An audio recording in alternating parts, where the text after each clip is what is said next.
Bienvenidos a su análisis diario de la síntesis informativa de El Reportero. Así es. Hoy es jueves, 20 de marzo de 2025. ¿Cómo pasa el tiempo? ¿Verdad? Y bueno, pues, como ya saben, nos vamos a sumergir en las conversaciones que están dando de qué hablar en los archivos de columnas, Ajá, artículos y trascendidos. exacto. Que bueno, pues esa es la misma información que reciben nuestros suscriptores. Claro, Así que ustedes están teniendo acceso directo a lo que realmente importa. sin duda. Nuestra misión hoy es, pues bueno, darles una visión clara, concisa, de los temas que más se repiten y entender de dónde vienen estas discusiones. Ajá, Siempre citando a los autores que las están poniendo sobre la mesa. por supuesto. ¿Te parece si empezamos? Perfecto. Al revisar la información de hoy, vemos que hay varios temas como clave que resurgen con fuerza, Sí. marcan la pauta de la conversación pública. Ajá. Entonces vamos a enfocarnos en esos que más destacan. Me parece perfecto. Empecemos por un asunto que lamentablemente no cede. La inseguridad en Jalisco. Uy, sí. Este tema es central en varias de nuestras fuentes, Ajá. notablemente en la columna Serpientes y Escaleras de Salvador García Soto ¿Sí? y en Arsenal de Francisco Garfías. De acuerdo. ¿Qué te parece si empezamos por ahí? Por supuesto, sí, lo que llama la atención aquí es cómo estos autores, junto con otros que vamos a ir viendo, dibujan un panorama muy preocupante Sí. de la situación en el Estado. Ah, García Soto, por ejemplo, es muy directo al señalar a Jalisco como el narcoestado del Mencho. Lo que él enfatiza es esta normalización del silencio sí. que percibe en torno a los graves problemas que enfrenta el Estado, Claro. abarcando desde la forma en que se gobierna Ugh, hasta el mundo empresarial y la sociedad en su conjunto. impresionante. Mm. Sí, y García Soto no se queda ahí. No. Advierte sobre el aumento escalofriante Híjole. en el número de personas desaparecidas Sí. y lanza una acusación durísima. Al afirmar que Jalisco se ha convertido en la sede de los campos de exterminio para el mundo, bajo el liderazgo de Nemesio Ceguera. Fuerte declaración. Impactante, ¿no? Sin duda. Sin duda. Y si conectamos esto con lo que plantea Francisco Garfías en su columna Arsenal, Ajá. surge otra arista muy inquietante. A ver. Él se centra en el reciente hallazgo en Rancho Izaguirre en Techitlán Sí. y lanza una advertencia directa. ¿Cuál? Este caso podría convertirse en la Ayotzinapa de la presidenta Claudia Sheinbaum. Para que recordemos el contexto. Claro. Ayotzinapa se refiere a la trágica y aún no resuelta Exacto. desaparición de estudiantes en 2014.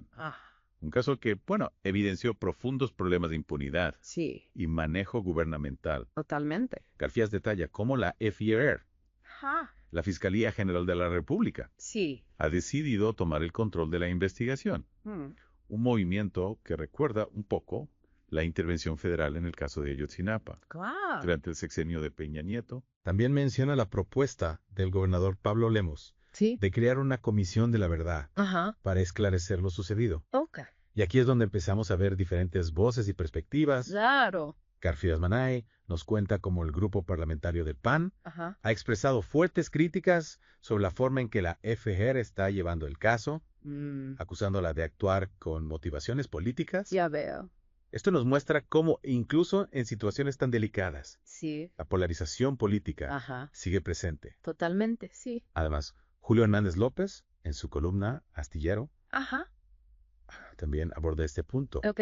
refiriéndose a la ineficacia y abandono que percibe en la Fiscalía de Jalisco, incluso insinuando una posible complicidad durante administraciones anteriores. Oh, wow. Y para completar este panorama tan sombrío, Sí. Adrián Trejo, en La Divisa del Poder, Ajá. nos resume la visión del propio fiscal Gertz Manero sobre la situación en Jalisco. Sí. ¿O se trata de negligencia grave? O peor aún, de una colusión directa con el crimen organizado. Vaya.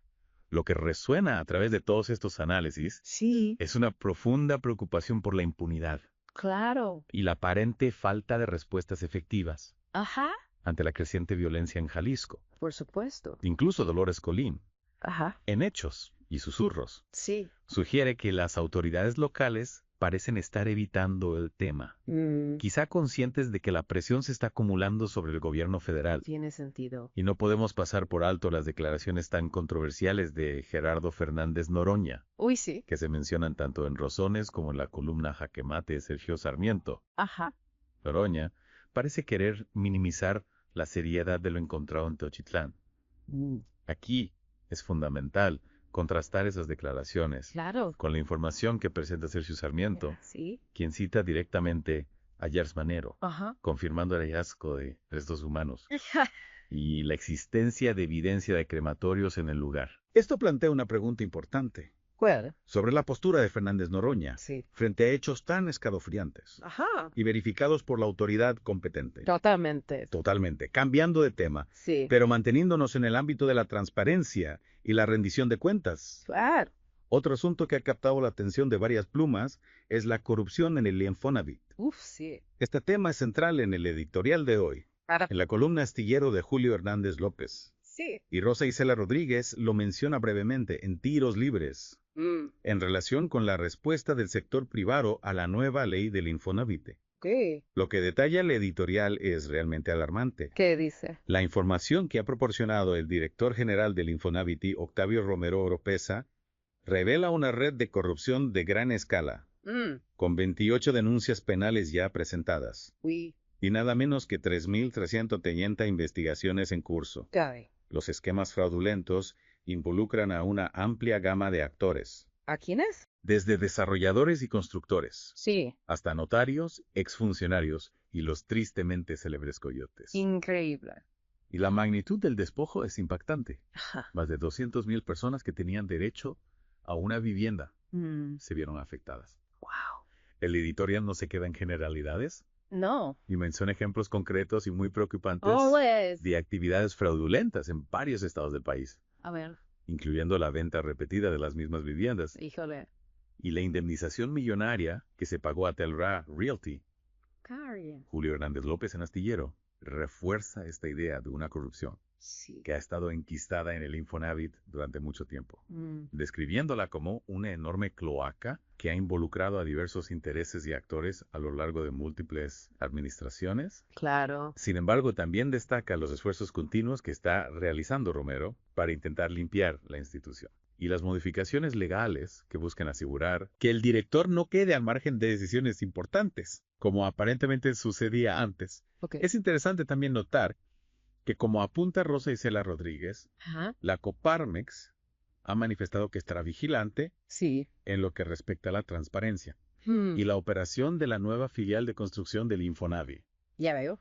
Esto sugiere que el sector privado está prestando mucha atención Claro. a estos cambios y buscando garantías de rendición de cuentas. Indudablemente. Ahora, si quieres, pasamos a otro tema. Vamos. Pasemos a un tema con fuertes implicaciones a nivel internacional. Ajá. Varios de nuestros columnistas analizan el posible impacto de Donald Trump en México. Uy, qué miedo. Carlos Loret de Mola, en Historias de Reportero, Sí. explora la peculiar afinidad que parece existir entre Trump y el presidente López Obrador en su animadversión hacia la Unión Europea y hacia la prensa crítica. Increíble. Loret de Mola incluso señala cómo Trump ha llegado a adoptar algunas de las estrategias de comunicación, características de AMLO como las conferencias de prensa matutinas. Sí. También destaca los comentarios positivos que hizo el secretario de Comercio de Trump en relación con la postura de México en temas arancelarios. Interesante. No. Sin embargo, Enrique Quintana, en su columna Coordenadas, nos ofrece una perspectiva económica mucho más cautelosa y preocupante. A ver. Él advierte a la presidenta electa Sheinbaum sobre un panorama económico potencialmente adverso para 2025, Hijo. influenciado en gran medida por las políticas que Trump pudiera implementar en Estados Unidos si regresa a la presidencia.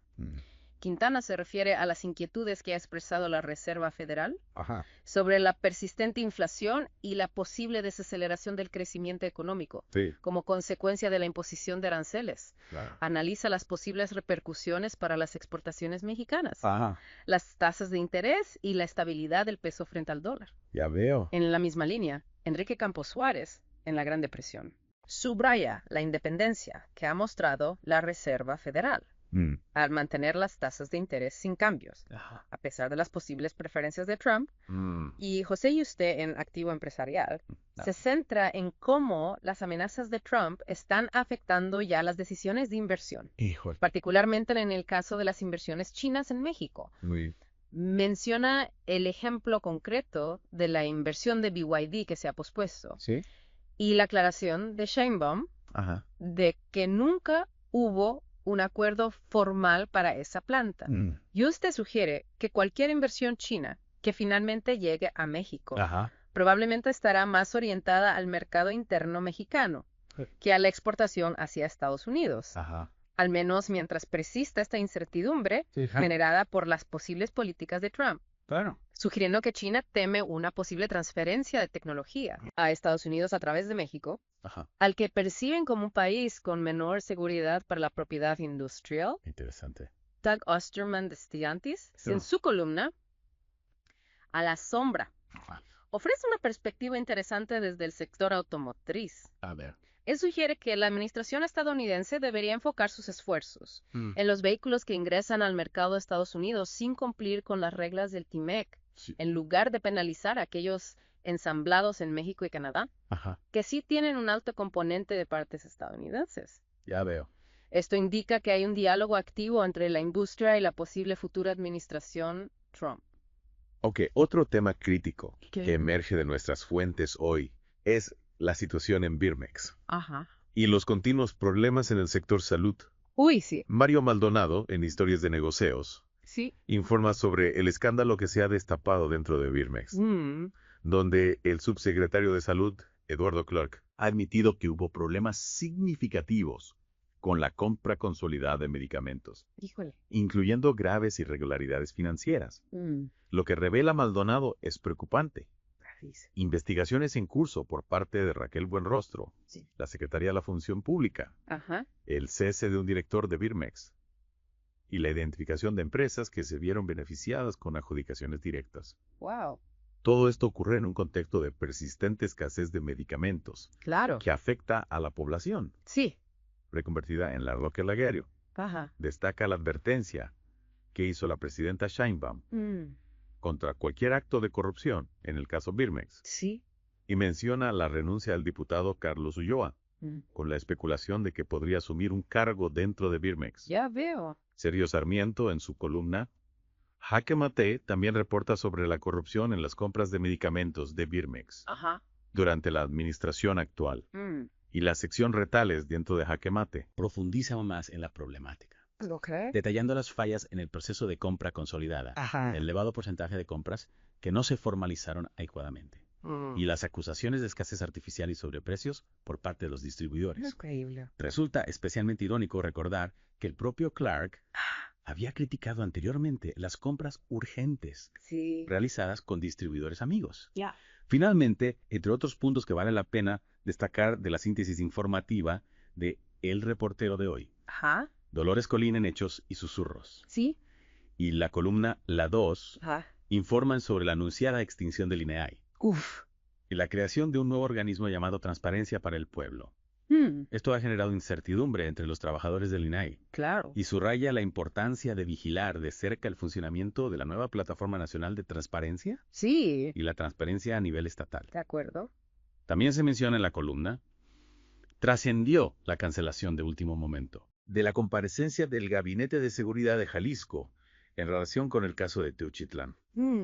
Y en un tono más ligero, las columnas Rosones y Política Confidencial hacen eco del controvertido viaje a Europa de Gerardo Fernández Noroña para celebrar su cumpleaños, incluyendo su traslado en clase business. Lo cual contrasta con su discurso habitual. Marco Amares, en Ricos y Poderosos, nos da una noticia positiva. México ha escalado posiciones hasta convertirse en un top 10 global dentro del mercado de música grabada. Excelente. Y Samuel García, en El Observador, menciona las candidaturas de Gloria Guevara Manso y Gabriela Ramos para ocupar puestos de liderazgo en organizaciones internacionales. Por último, Sergio Sarmiento en Jaque Mate. Y la columna Eligiendo Batallas en Redes de Poder analizan el éxito que ha tenido la CNT para frenar la reforma del ISSSTE, lo que nos da una idea de las prioridades y los equilibrios de poder dentro del gobierno. Así que, como has podido ver, este análisis diario de la síntesis informativa del Reportero de hoy nos ha llevado por varios temas cruciales. Así es. La gravísima situación de inseguridad en Jalisco. Los esfuerzos por erradicar la profunda corrupción en el Infonavit el impacto potencialmente significativo de las políticas que puede implementar Estados Unidos. Y los desafíos persistentes en nuestro sistema de salud. Claro. También hemos visto cómo la transparencia y la rendición de cuentas siguen siendo puntos centrales de debate en la vida pública de México. Indudablemente. Para ti, como escucha informado, es importante notar cómo estos temas no están aislados. La inseguridad puede tener repercusiones económicas. Claro. La corrupción mina la confianza en las instituciones. Sí. Y las dinámicas internacionales inevitablemente impactan en nuestra realidad interna. Totalmente. ¿Qué te parece más relevante de todo esto? ¿Qué conexiones ves entre estos diferentes temas? Es que... Te invitamos a reflexionar sobre cómo estos eventos y análisis podrían moldear el futuro inmediato de México. Sin duda. Una última reflexión. Con tantas fuerzas en juego, tanto a nivel nacional como internacional, ¿cómo crees que se entrelazarán estos desafíos y presiones para definir el rumbo del país en los próximos meses? Wow. Es una pregunta que queda abierta. Ok. Para que sigas pensando en ello. Perfecto. Si deseas recibir toda la información, con todos los columnistas, todos los trascendidos, todos los artículos, y todos los periódicos más importantes de México en un solo envío, además del análisis de los temas más relevantes del momento, date de alta en el sitio web elreportero.tv, y forma parte de la élite que conoce de primera mano, y antes que nadie, lo que sucede en nuestro país y el mundo. También puedes solicitar tu alta enviando un mensaje al número 449-224-25-51.